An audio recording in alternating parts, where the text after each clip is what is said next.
नमस्कार। इस समय हम झीलों की नगरी भोपाल में हैं। हमारा YouTube पर चैनल है साहित्य, संगीत और सिनेमा। हम राजा भोज की प्रतिमा आप देख रहे हैं यहाँ पर हैं, और राजा भोज के बारे में परम पराक्रमी एवं माँ सरस्वती के उपासक परमार राजा भोज बन सन 1010 से सन 1055 तक मालवा के शासक थे। उन्होंने भोजपाल नगर की स्थापना की, जो वर्तमान में भोपाल के नाम से जाना जाता है। परमार शासक राजा भोज की विजय एवं सांस्कृतिक कार्यों के कारण उनकी गणना भारतीय इतिहास के महान शासकों में होती है। उनके राज्यकाल के 11 अभिलेख उज्जैन, देपालपुर, धार, बेतमा तथा भोजपुर आदि स्थानों से प्राप्त हुए हैं। हमारे बीच वरिष्ठ पत्रकार, नाटककार और कला प्रेमी, साहित्य प्रेमी प्रिंस के नाम से पूरी इंडस्ट्री में जाना जाता है इनको। और सब कलाकारों के, मुंबई के जितने बड़े बड़े स्टार आते हैं, शूटिंग होती है मध्य प्रदेश में, वो सब इनके दीवाने होते हैं, इनकी लेखनी के, इनकी कला के, बहुत ही इनको चाहते हैं। तो आज हमने सोचा कि जब मध्य प्रदेश में इतनी शूटिंग होती है तो हमारे लिए मध्य प्रदेश के स्टार तो ये हैं, क्योंकि यही उनको प्रभावित करते हैं, प्रेरित करते हैं कि आप आइए मध्य प्रदेश में शूटिंग कीजिए। तो प्रिंस जी नमस्कार। नमस्कार केशव जी।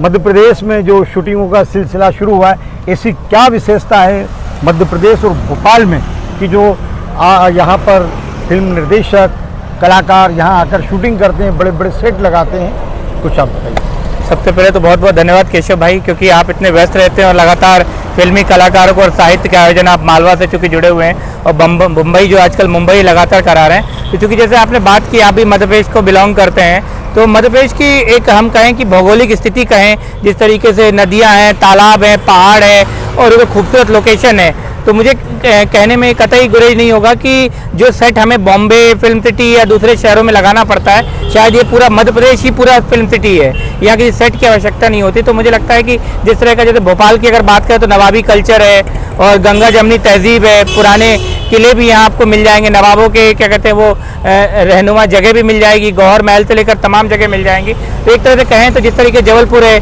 भेड़ाघाट है, पचमढ़ी है, तो पूरा एक तरीके से पूरा जो परिदृश्य है मध्य प्रदेश का, वो पूरा का पूरा शूटिंग के लिए फ्रेंडली है। तो मुझे लगता है यही कारण है कि मध्य प्रदेश न केवल आज से बल्कि एक लंबा हम कहें शुरुआत रही है।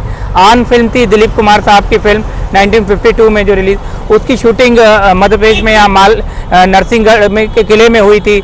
उसके बाद फिर बुधनी में दिलीप कुमार साहब अजंती माला की फिल्म की शूटिंग हुई।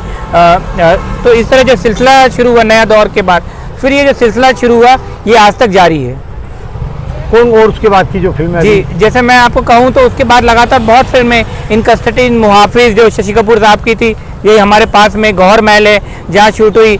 सोनू सूद जी जो बड़े लोकप्रिय अभिनेता के साथ इंसान इन दिनों पूरी दुनिया में एक रियल हीरो के रूप में फेमस है, तो एक हुआ ऐसा यहाँ उनकी शूटिंग। लेकिन हम कहें कि शूटिंग को एक रफ्तार दिया, सिलसिला दिया, तो उसका श्रेय जाता है प्रकाश झा साहब को, जिन्हें बड़े आर्ट डायरेक्टर जयंत देशमुख साहब यहाँ लेकर आए थे, जो इंडस्ट्री में बड़े। तो वो जो सिलसिला उन्होंने शुरुआत की राजनीति, और उसके बाद प्रकाश झा ने तो भोपाल को अपना दूसरा घर बना लिया। आरक्षण, चक्रव्यूह, सत्याग्रह, गंगा जल 2, फिर जो एक सिलसिला शुरू हुआ तो मैं कहता हूँ कि लगातार जारी है। कलंक फिल्म संजय दत्त की शूटिंग हुई, फिर दबंग 3 का जो शूटिंग हुई महेश्वर में हुई, और संजू के खासकर जो सीन थे जिसमें संजू की जो बायोपिक है जो राजकुमार रानी ने बनाई है, उसकी शूटिंग यरवड़ा जेल और आर्थर रोड का जो जेल है वो यहाँ पर भोपाल में पुरानी जेल है, जेल रोड पे, उस पर पूरी शूटिंग हुई। तो कहें कि एक लंबा सिलसिला है जो आज तक जारी है। और मैं अगर आपको गिनाना चाहूँगा तो एक बड़ी भोपाल के बड़े प्रसिद्ध फिल्म राइटर हैं, डायरेक्टर हैं, जिनका डेविड डन का जोड़ी बनी हुई है, रूमी जाफरी साहब, जिन्होंने गली गली चोर है यहाँ शूटिंग करी। तो अब कहें अभी इन दिनों ये जो अनलॉक के बाद जिस तरीके से बम्बई में कुछ शर्तों के साथ शूटिंग का सिलसिला शुरू हुआ है, उसी तरह भोपाल में भी इन दिनों एक दूसरे के वास्ते एक टीवी सीरियल की शूटिंग भी चल रही है। ये झीलों का भी बहुत महत्व है क्या फिल्म निर्देशक कलाकारों के दिल और दिमाग? बिल्कुल, मुझे लगता है कि जिस तरह के गानों की शूटिंग या लोकेशन हम बाहर इंडिया के बाहर दूसरी लोकेशन पर बीच पर जाकर जो शूट करते हैं, तो मुझे लगता है ये झील का बहुत अपना एक इम्पोर्टेंस है। राजा भोज की जो नगरी कहा जाता है भोपाल को, भोजपाल को, तो झील कहीं ना कहीं झील के किनारे पूरा ये शहर बसा हुआ है, और झील कहीं ना कहीं आकर्षित करती है फिल्म मेकर को, शायद वो शूटिंग के गाने हों या कुछ अलग लोकेशन हो। तो मैं एक से कह सकता हूँ पान सिंह तोमर की भी शूटिंग मध्य प्रदेश में हुई और तमाम फिल्मों की हुई, और एक तरह से कहा जाए तो संजू और कई फिल्में तो पूरी की पूरी यहीं पर शूट हुई हैं। स्त्री फिल्म यहीं पर शूट की गई।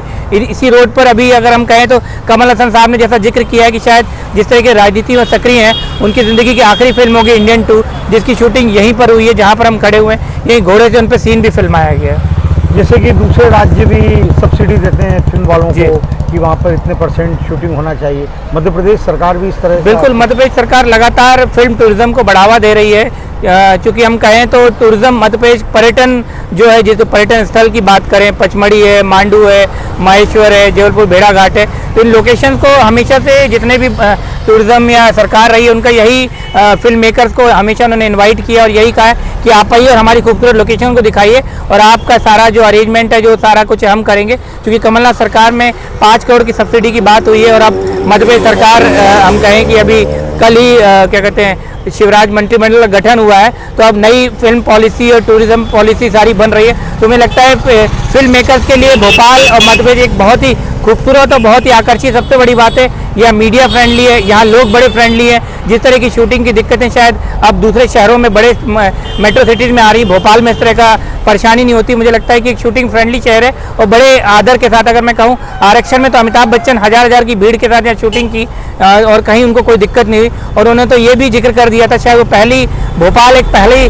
शूटिंग प्लेस था जहाँ अमिताभ बच्चन ने अपने ब्लॉग पर भी लिखा था कि वो तमाम दुनिया भर में शूटिंग करते हैं और शूटिंग से ब्रेक मिलता है तो वापस बम्बई यानी मुंबई आ जाते हैं। लेकिन भोपाल एक ऐसा शहर था जिसका उन्होंने जिक्र किया कि एक छोटी सी लड़की उनको इसी शहर से मिली, जया भादुरी, जो जया बच्चन बनी, और वो अक्सर कहती थी, तो वो सोचते थे कौन सा शहर है भोपाल, कहाँ का मैं दामाद हूँ। लेकिन जब आरक्षण की शूटिंग वो कर रहे थे तो ब्रेक मिलने के बाद 4 दिन वो यहाँ से भोपाल से मुंबई नहीं गए, बल्कि भोपाल की खूबसूरत लोकेशन पर घूमे और यहीं आगे अगर हम कहें कि इंपीरियल सबरे होटल है जहाँ अमिताभ बच्चन की शादी भी यहीं पर हुई थी। तो एक तरह से कहें तो फिल्म मेकर्स, राइटर्स और पूरी फिल्म इंडस्ट्री के लिए एक फेवरेट प्रदेश है मध्य प्रदेश है और भोपाल तो उसमें से हृदय है, हिंदुस्तान का दिल है। मध्य प्रदेश भोपाल में नाटकों का, साहित्य का, इसका भी बहुत ज़्यादा प्रभाव होते रहते हैं। जब अमित जी यहाँ शूटिंग कर रहे थे तो मैंने सुना था कि जो हरिवंश राय बच्चन जी मधुशाला है, उसके कार्यक्रम के लिए अमित जी को आपने ही ऐसा कुछ प्रस्ताव रखा था कि सर वो मधुशाला यहाँ होना चाहिए।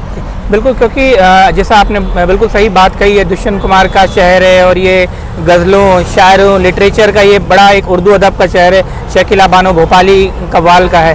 तो ये कहें कि उस वक्त जिस वक्त शूटिंग चल रही थी आरक्षण की, उस वक्त मैं दैनिक भास्कर अखबार में संवाददाता के रूप में कार्य कर रहा था और फिल्म और तमाम बीट पे काम कर रहा था। तो एक सिलसिला बनाया, मैं नहीं, मेरे साथ बहुत सारे मेरे साथी थे जिन्होंने सपोर्ट किया। और हम जब अमिताभ जी से शूटिंग पर मिलते थे, वैनिटी वैन में मिलते थे या जब भी हम खबर छापते थे, तो हम एक ही बात बोलते थे कि उनके बाबूजी के वो बड़े करीब रहे हैं, डॉक्टर हरिवंश राय बच्चन के, और मधुशाला मुझे बड़ी पसंद है। तो एक ऐसी इच्छा थी भोपाल वासियों की कि ये शहर के दामाद है, तो कभी जो सहारा श्री में और तमाम जगह विजू शाह का जो म्यूजिक टीम है उन्होंने किया, भोपाल में कुछ ऐसा हो, ये शायद जरिया मैं बना। और लगातार जिस तरीके से तमाम जो स्टूडेंट शूटिंग कर रहे थे, मैंने उनको भी कहा कि सबकी फ़ोटो खिंचवा दूंगा। लेकिन एक ही अमित जी से जब भी हम मिलते थे, बच्चे स्टूडेंट जो शूटिंग कर रहे थे, वो एक ही जी बोलते सर बाबूजी की मधुशाला सुननी है। तो शायद बाबूजी के बहुत करीब है और एक ऐसा सिलसिला बन गया हम कहें।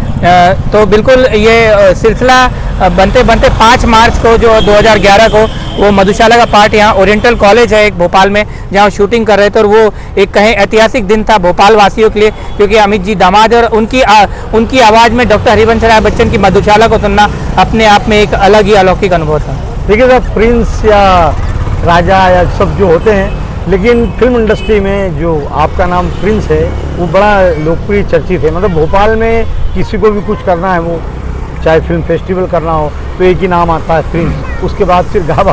तो प्रिंस में बहुआयामी व्यक्तित्व है और क्या क्या विशेषता है वो कुछ फिल्म फेस्टिवल के बारे में बताइए।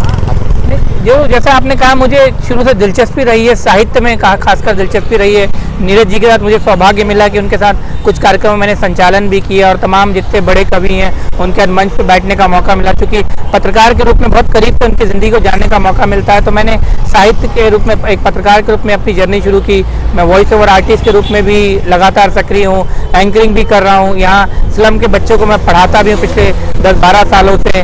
साइन लैंग्वेज से भी जुड़ा हूँ। तो मुझे लगता है कहीं ना कहीं जो पत्रकारिता मेरा पेशा नहीं, मेरा धर्म है, एक जुनून है कि जो मैंने एक उद्देश्य से लिया था कि शायद कुछ मेरी कलम या मेरी आवाज़ से कुछ समाज में कुछ बदलाव ला सके। और मैं तो सिर्फ समाज के सामने जो सच है उसको सामने रखने की कोशिश करता हूँ, क्योंकि मैं कोई कोर्ट या मैं कोई डिसीजन मेकर नहीं हूँ। लेकिन मेरा प्रयास है कि जो भी दोनों तथ्य हैं और समाज के सामने रखा जाए और समाज इसको किस तरीके से लेता है, क्योंकि जो भी बदलाव मैं ऑब्जर्व करता हूँ एक पत्रकार के रूप में, एक इंसान के रूप में, चाहे वो फिल्मों की बात करें, साहित्य की बात करें, समाज की बात करें केशव जी। और मुझे लगता है कि मुझे मेरी जो जर्नी है इसमें तमाम मेरे सीनियर, मेरे साथी इतने हेल्पफुल रहे, इतना गाइड किया। आप जैसे भाई जो मुंबई में बैठे हुए हैं वो अक्सर मुझे गाइड करते हैं।